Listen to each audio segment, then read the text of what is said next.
কুয়াশাচ্ছন্ন এক শীতের সকাল।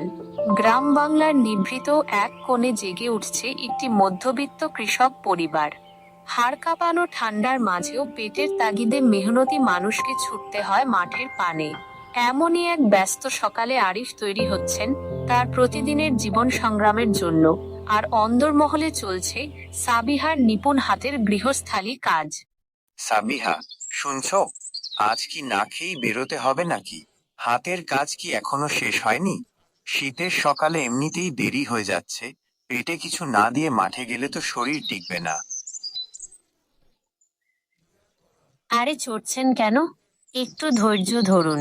এই তো উনুন থেকে নামানো গরম গরম রুটি আর পাটালি গুড় দিচ্ছি। এগুলো খেয়ে তৃপ্তি করে তবেই বেরোন। খালি পেটে অত দূরে হেঁটে কাজ করতে হবে না। আম্মা কোথায়? সকাল থেকে ঘরদোর সব ফাঁকা দেখছি। আম্মাকে তো কোথাও চোখে পড়ছে না যে। উনি কি এখনো ফেরেননি?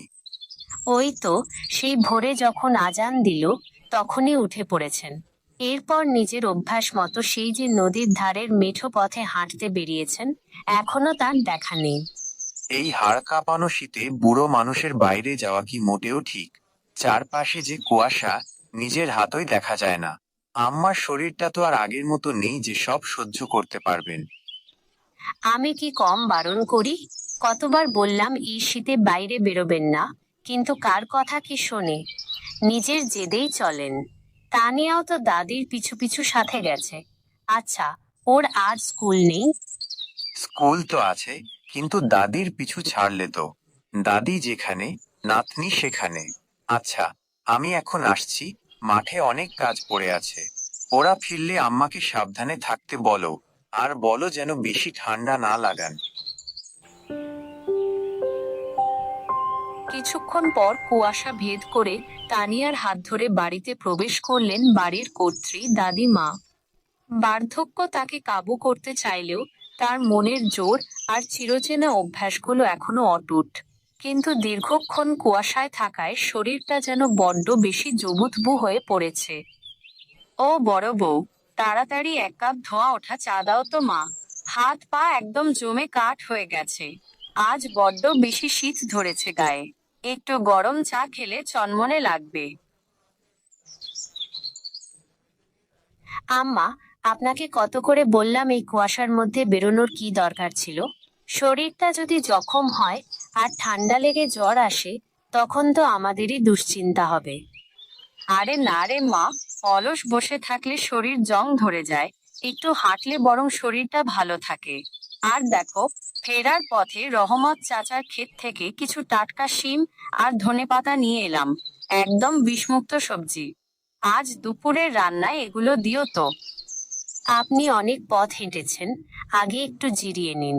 নীল আর তানিয়াকে মুড়ি মাখিয়ে দিয়ে দিচ্ছি। ওরা এই কোণে বসে খেয়ে নিয়ে তারপর যেন পড়তে বসে। দাদি, পৌষ তো শেষ হয়ে এলো। মাঘ মাস চলে এলো প্রায়। কবে আমাদের বাড়িতে পিঠা বানাবে? আমাদের বন্ধুদের বাড়িতে কত রকম উৎসব হচ্ছে, কত রকম পিঠা হচ্ছে। আমাদের কি হবে না? চিন্তাস করিস না দাদু ভাই, আমার সব মনে আছে। তোর বাবা আর কাকা আজ বাজার থেকে নতুন চালের গুঁড়ো আর নলেন গুড় আনলেই বাড়িতে পিঠা উৎসব শুরু হবে। তখন পেট ভরে খাস।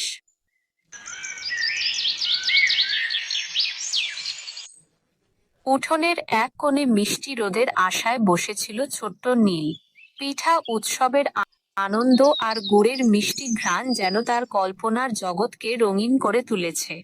ঠিক তখনই ক্ষেত থেকে ফেরা সোহেলের সাথে তার দেখা হয়। নীল, তুই আজ স্কুলে যাসনি? এখানে রোদে পিঠ দিয়ে বসে কি করছিস? পড়াশোনা কি সব শেষ হয়ে গেল নাকি?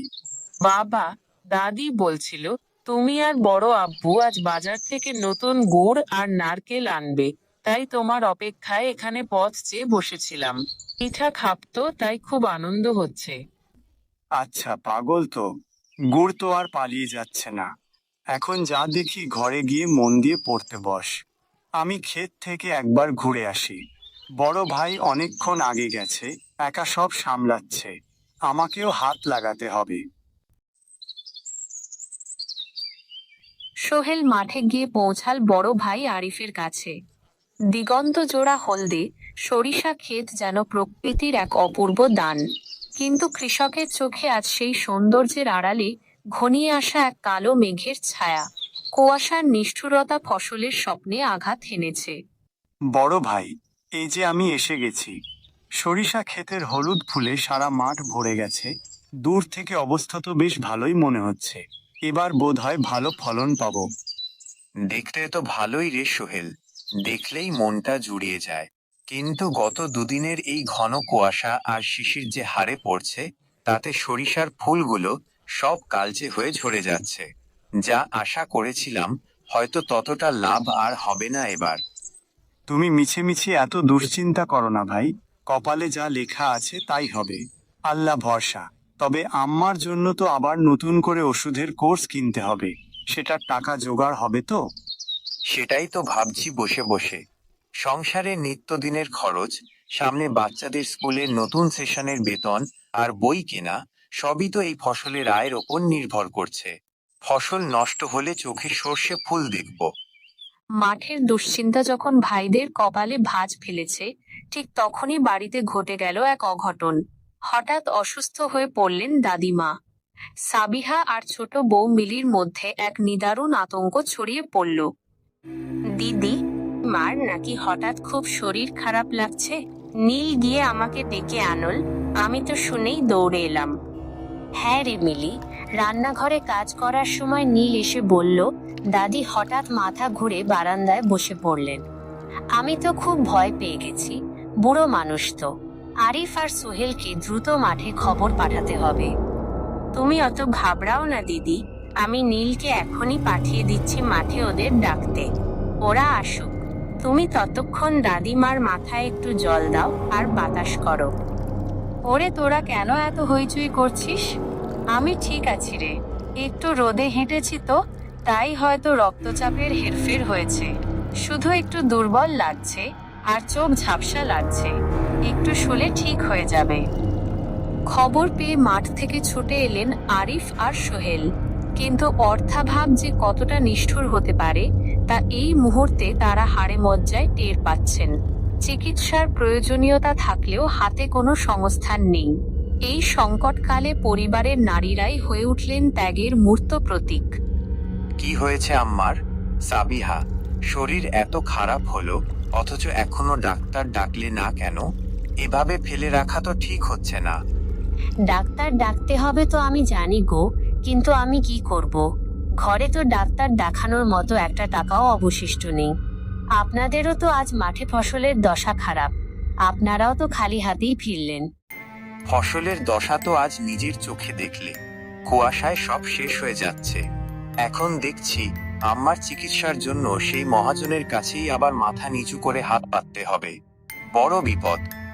না বড় ভাই, মহাজনের ওই চড়া সুদে আর হাত পাততে হবে না। আমার আর দিদির বিয়ের যে 2 জোড়া গলার হার আছে, ওটা নিয়ে যান। ওটা বাজারে বন্ধক রেখে বা বিক্রি করেই না হয় আজকের এই বড় আপদ কাটুক। হ্যাঁ গো, ঠিকই বলেছে। গয়নার চেয়ে মানুষের জীবনের দাম অনেক বেশি। আগে আম্মার সঠিক চিকিৎসা হোক, তারপর বাচ্চাদের এই শীতের জামা কাপড়ের কষ্ট দূর হোক। গয়না তো পরে আবার বানানো যাবে। তোমরা বাড়ির বউরা সবসময় নিজের সুখ ত্যাগ করে আমাদের আগলে রাখো বলেই এই বিশাল অভাবের সংসারটা আজও হাসি খুশি আর টিকে আছে। সত্যি, তোমাদের তুলনা হয় না। সবার কথাবার্তা আড়াল থেকে শুনছিলেন দাদিমা। বিপদে পরিবারের সদস্যদের এই একতা আর পারস্পরিক মায়া দেখে তার চোখ ভিজে এল। তিনি বুঝতে পারলেন তার সারা জীবনের সঞ্চয় বের করার মোক্ষম সময় এখনই। আরিফ, সোহেল, শোন, এদিকে আয়। কারো শখের গয়না বিক্রি করতে হবে না। তোদের আব্বা মারা যাওয়ার আগে অতি গোপনে আমার কাছে কিছু গচ্ছিত টাকা রেখে গিয়েছিলেন। খুব বড় কোনো বিপদে কাজে লাগবে বলে আমি এতদিন ওগুলো আগলে রেখেছিলাম, কাউকে বলিনি। টাকা? আম্মা, আপনি আমাদের আগে বলেননি কেন? আমরা এত অভাবে ছিলাম, অথচ আপনি এই টাকার কথা চেপে রাখলেন। সময় হয়নি রে বাবা, তাই বলিনি। অকারণে খরচ হয়ে যেত। আজ তোদের একে অপরের প্রতি এই টান আর ভালোবাসা দেখে আমার মনটা ভরে গেল। আমি বুঝলাম তোরা সবাই মানুষ হয়েছিস। যা, ওই সিন্দুক থেকে টাকাটা নিয়ে তাড়াতাড়ি ডাক্তার ডেকে আন, আর বাচ্চাদের জন্য নতুন শীতের কাপড় নিয়ে আয়। এ বাড়িতে আবার হাসি ফিরে আসুক। দাদিমা আমাদের বাঁচিয়ে দিয়েছে, তাহলে এবার শীতের পিঠা উৎসব হবেই হবে, সাথে নতুন জামাও হবে।